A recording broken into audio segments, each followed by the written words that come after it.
bienvenue à bord.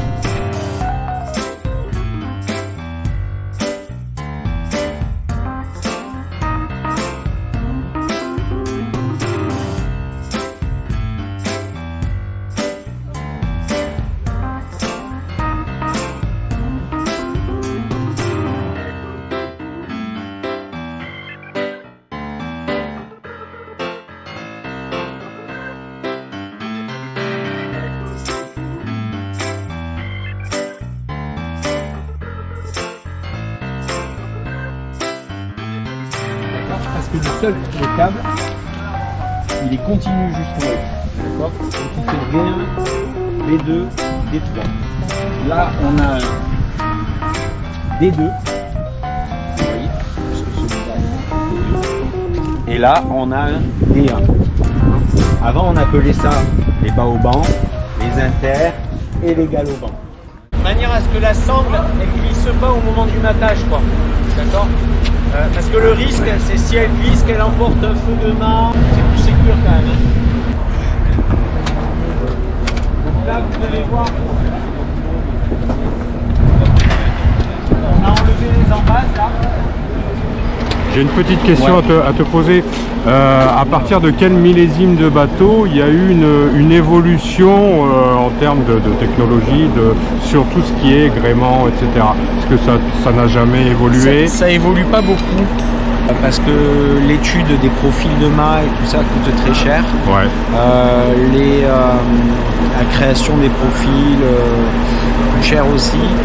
Donc généralement, si tu veux, tous les 15-20 ans, il y a une évolution, quoi. Ouais. Mais pas plus. Après,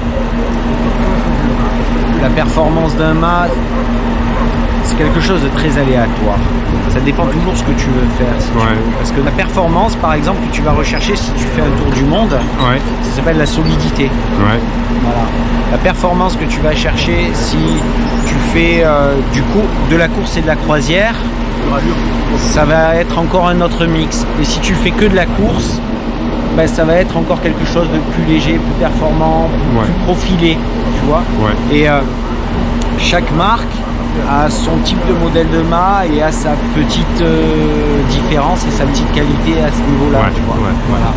Après, tu peux toujours te dire que les meilleurs profils sont toujours les derniers qui ont été fabriqués, qui ont été inventés. Bien sûr, voilà. Bien sûr. Mais ça ne veut pas dire grand-chose en fait. Et par rapport à la conception d'un mât enrouleur, parce que bon, il y a beaucoup de discussions sur les réseaux là-dessus, à qui ça fait très peur, il y a eu une vraie évolution là-dessus. Oui. Aujourd'hui, si tu veux, les derniers mâts, je pense que c'est les derniers plans de mâts enrouleurs qui ont été faits, c'est Selden qui les a fait. Ouais. C'est extraordinaire. C'est extraordinaire.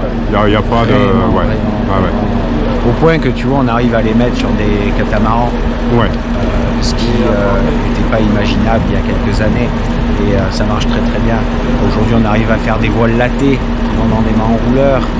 Parce que les mâts ont été modifiés, étudiés pour ça. Il y a vraiment eu des évolutions sur le mât enrouleur. La bombe enrouleur, ça reste encore compliqué à démocratiser. Mais vraiment, le mât enrouleur, c'est quelque chose qui est facile d'utilisation et qui convient bien à un usage en fait. Tout à fait. Tout simplement, si tu veux. Là, on a une vraie fiabilité, quoi. Oui. Puis après, bon...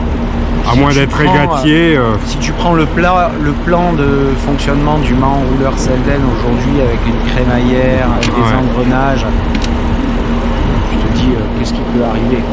Même sur les émerillons, il y a eu des évolutions. Il y a eu des évolutions plus aujourd'hui sur les accessoires, sur les profils. C'est normal. Mais là, sur les enrouleurs, tu es d'une fiabilité énorme aussi.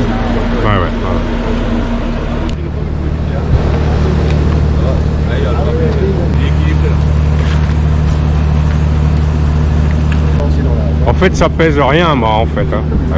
Ça doit faire 7 km. Le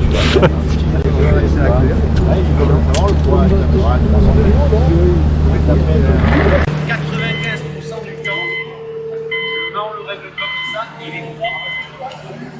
C'est-à-dire que les câbles, la fabrication des câbles au niveau de la grille est tellement précise que le câble bâbord et le câble tribord ont vraiment la même longueur.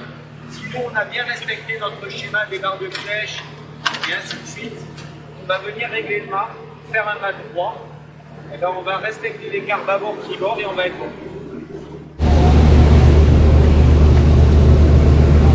Oh.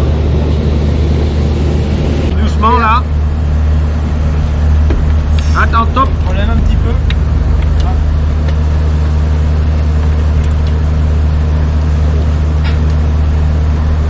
Là, tiens. Recule par là la grue, ouais.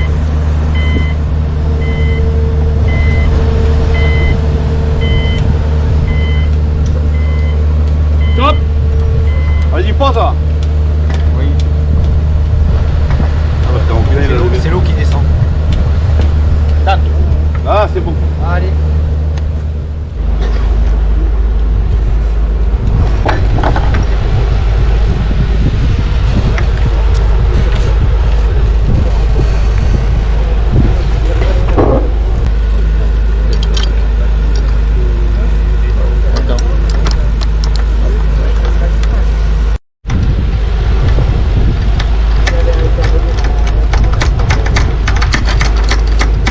Donc là en fait quand j'enclenche, je mets juste un filet en bas et après j'enclenche de suite l'autre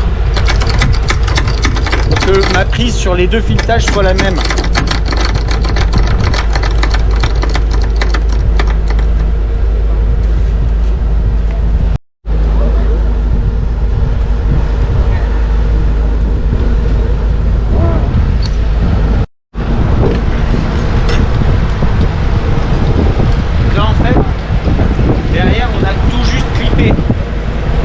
Avancer le mât au maximum pour mettre l'été, et si c'est un petit peu dur parce qu'il y a tout le poids et la flèche, lui comme ça il peut reculer avec la grue légèrement et on va pouvoir clipper devant l'été quoi. D'accord.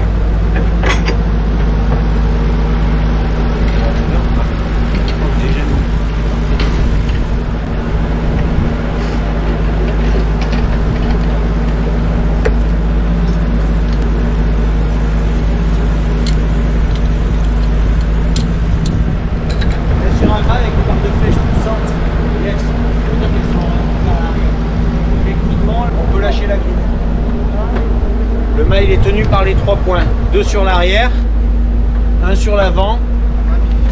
La grue elle sert plus quoi. On va continuer à fixer pour que lui puisse monter au mât, qu'il monte pas sur un spaghetti.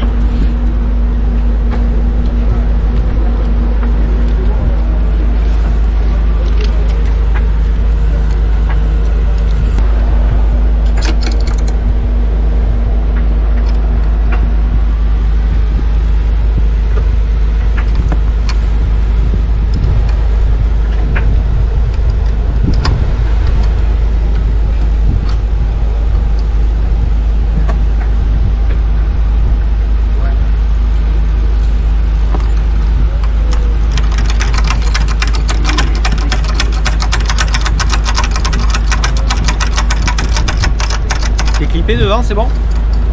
Bah, prépare-toi à monter, je vais les faire moi.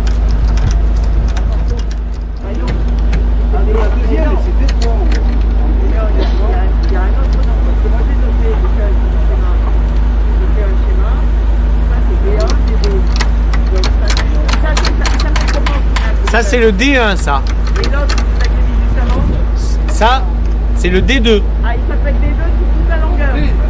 Bah, il s'appelle D2 sur toute la longueur parce que le vrai V1 c'est celui-là qui prend la pression. Lui c'est juste un réglage qui revient en bas. D'accord. Et la tension est générée aussi par toute la forme que prend le mât. C'est-à-dire que quand ton mât se déforme, nécessairement la distance entre la tête du mât et le pied du mât réduit. Tu me suis? Donc celui-là s'allonge et ton mât part sous le vent. Donc c'est toute la complexité de ça, d'un réglage de mât. C'est exactement la raison pour laquelle je disais on ne fait pas au tensiomètre, parce que dans la réalité chaque mât est tellement différent que si... Alors il paraît que chez les professionnels, celui qui grimpe régulièrement au mât, il est assujetti à un régime particulier au niveau alimentaire. C'est vrai ou pas? c'est la première fois que j'entends ça. Alors on va balader. C'est au téléphone, comme d'habitude.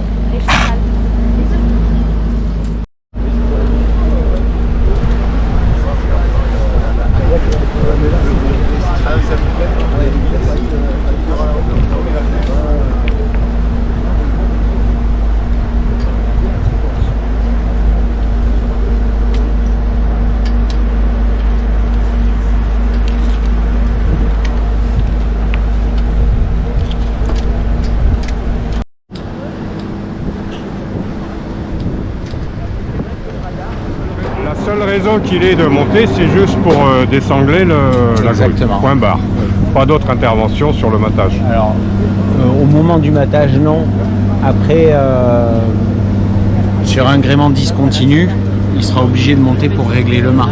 Ouais. Tu vois. D'accord. Sinon, non, il n'y a pas de raison. D'accord. Là, sur ce mât-là, en tout cas, tout est fait d'en bas. Alors, c'est pour cette raison-là que sur ce mât, si tu veux, on a déjà mis aussi les Z-Jack et les drisses de pavillon. Ouais. Sur un gréement discontinu, pour avoir un peu moins de choses sur le mât au moment du matage, on ne met pas les drisses de pavillon et on ne met pas les Z-Jack. Ouais. Parce que de toute manière, on doit monter au mât pour le régler, on les met à ce moment-là. Ouais, d'accord.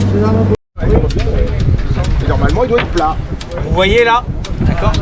Il se trouve que l'été est mou, on n'a pas tendu le mât, d'accord? Leurs mesures de câble d'été et de haubans sont tellement précises que quand on aura mis le bateau, le mât en place, on sera plat là, à cet endroit-là. Vous voyez, il y a c'est même pas 1 millimètre, hein, mais on le voit sur l'arrière là. Et sur ton mât par exemple, c'est très différent. Ton mât, la semelle, elle est arrondie comme ça. Voilà, elle est arrondie.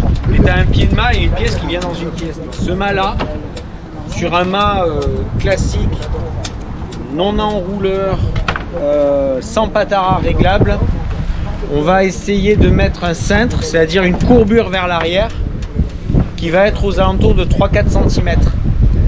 Pourquoi on met cette courbure? Simplement parce que quand vous naviguez, avec les années ou autres, vous ne réglerez peut-être pas votre mât, alors qu'il aurait peut-être fallu y passer à un moment donné et vous ne l'avez pas fait, bref. Ce qu'on veut s'assurer, c'est que le mât, à aucun moment, il se retrouve avec une courbure inversée. Et tu as fait comment ta D'accord? courbure? Donc, ben simplement, plus tu vas tendre le galopant, plus les barres de flèche, elles vont pousser vers l'avant. Ah ouais, donc ça va le cintrer. Donc ça va le cintrer, d'accord? Et si tu détends complètement cela, et que tu prends cela, eh ben, le mât il va avancer. Plus tu vas serrer, plus il va se plier, d'accord? Et donc le fait que le mât pompe, c'est l'équilibre entre cela et cela, d'accord? Cela il pousse vers l'avant et cela il tire vers l'arrière. La distance, le tissu disponible entre la chute de la voile au milieu et le milieu du mât, il est lié à la courbure du mât. D'ailleurs, c'est pour ça que tu as un patard. Plus je vais courber, plus je vais avoir une voile plate parce que je vais agrandir la distance. Et moins je vais courber, plus je vais avoir une voile creuse au milieu. D'accord? Donc, cet élément-là, sur les bateaux de course, c'est un élément qu'on rend variable avec le patara et les baobans un peu plus mous. Voilà. D'accord? On fait un mix entre la tension qu'on va avoir là, la tension d'été, la tension des pataras et la courbure du mât. Voilà. On fait un mix dans tout ça. Mais c'est des étapes. La première étape là, on va prendre des pataras, on va tirer. On va obtenir un petit peu de tension d'été et on va obtenir de la courbure. D'accord? Ensuite, on va prendre les galopants qui vont nous aider à maintenir cette position. Et ensuite, quand on va prendre des galopants, la position, elle va s'amplifier. Ça va avancer. Et c'est là qu'on va dire, ah stop, si on a avancé de 8, on va revenir de 3-4 avec les baobans et on sera au réglage défini. D'accord? Voilà. Et une fois que ces étapes-là sont faites, si on est sur un gréement discontinu, on va monter et on va reprendre les intermédiaires pour maintenir le réglage. Et on règle du bas vers le haut. Oui. Donc on commence par régler la terre du bas et après sur le haut. Oui. Deuxième étage et puis... Mais globalement, si tu veux, les D2, les D3, les intermédiaires, tu les sers très peu. Parce que ils ont un rôle qui est un rôle de maintien du mât en latéral. Ils règlent très peu le cintre. Le cintre il est beaucoup réglé par les baobans. D'accord ? Assez peu par les D2 et les D3. Donc c'est plutôt, généralement, si tu veux, on va les serrer et on va remettre 2-3 tours. Et si le client nous dit « Ah, c'est très mou » ou mon mât il prend de la courbure, là on va revenir encore. Il faut qu'il reste droit. Il ne faut pas qu'il cintre le mât. Un mât enrouleur, il doit être droit pour que la grand voile elle s'enroule correctement. D'accord ?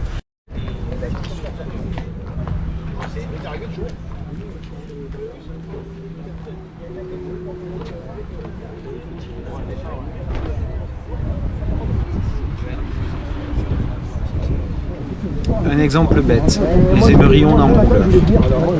La recommandation, par exemple, sur les émerillons Bavaria, on est sur des émerillons avec des billes. Les billes, c'est inox, pardon. Les billes inox. Donc on a un métal qui est un peu moins dur. La recommandation, c'est de choquer la drisse. Ok, très bien. Si je vous recommande ça, comme c'est écrit dans les bouquins, et que je dis haut et fort à tout le monde, choquez votre drisse. Je fais bien mon job. Et je le fais très mal.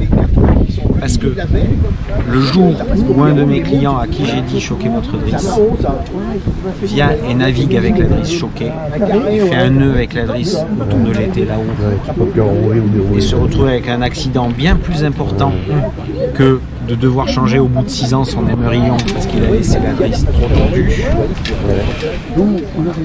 Un mât qui n'a pas été révisé, par exemple. Tu vois, un mât qui n'a pas été révisé, qui n'a pas été... quand je dis révisé, c'est-à-dire on n'a pas fait le contrôle annuel. D'accord ? Le gréement, il se retrouve un petit peu détendu parce que le bateau a bougé naturellement. Et l'été, il s'est retrouvé détendu. Les effets suivants de tout ça, c'est quoi ? C'est que simplement le client, qu'est-ce qu'il fait ? L'été, il est détendu, il reprend un peu plus sa drisse. Il y a un petit peu de vent, il reprend sa drisse. Sauf qu'en fait, plus il va reprendre sa drisse, plus sa drisse va jouer le rôle d'été. Donc plus l'émerillon va jouer le rôle d'été, plus la voile va jouer le rôle d'été. Et c'est tout qui travaille sur un 400 en fait. D'accord ? Donc tu prends un 360, il n'a pas de patara le bateau. Donc, voilà, sinon on reprend du patara derrière. Si tu veux. Voilà, t'en as pas. Ouais, si on n'en a pas, ouais. Si t'as pas pris l'option patara réglable, voilà. Et puis reprendre du patara, enfin sur un Dufour 560 par exemple, c'est un vérin hydraulique. C'est plus. Donc il faut encore savoir doser, parce que quand tu prends du vérin, voilà, tout ça, c'est pour ça que, comme je disais tout à l'heure, nous par exemple, on règle pas les mâts avec le tensiomètre, parce que on essaie plutôt de s'adapter, on le fait à l'œil et à la tension. Le tensiomètre, on l'utilise sur les bateaux de course quand on a des réglages donnés, si vous voulez. Par exemple, le bateau de course, il est pré-réglé, il a un réglage qui lui va bien en termes de tension. Là, on va utiliser le tensiomètre parce qu'avant de démater, on va prendre toutes les tensions du mât, on va prendre toutes les distances et quand on va remater, on va reporter le réglage qu'on avait. D'accord ? Ou si on a 10 bateaux de course à livrer, qui sont tous les mêmes, on va mettre le même réglage sur tous les bateaux. Voilà. Donc ça, c'est plus utile pour ça, le tensiomètre, que pour un bateau de croisière, des bateaux de croisière comme les autres. D'accord ?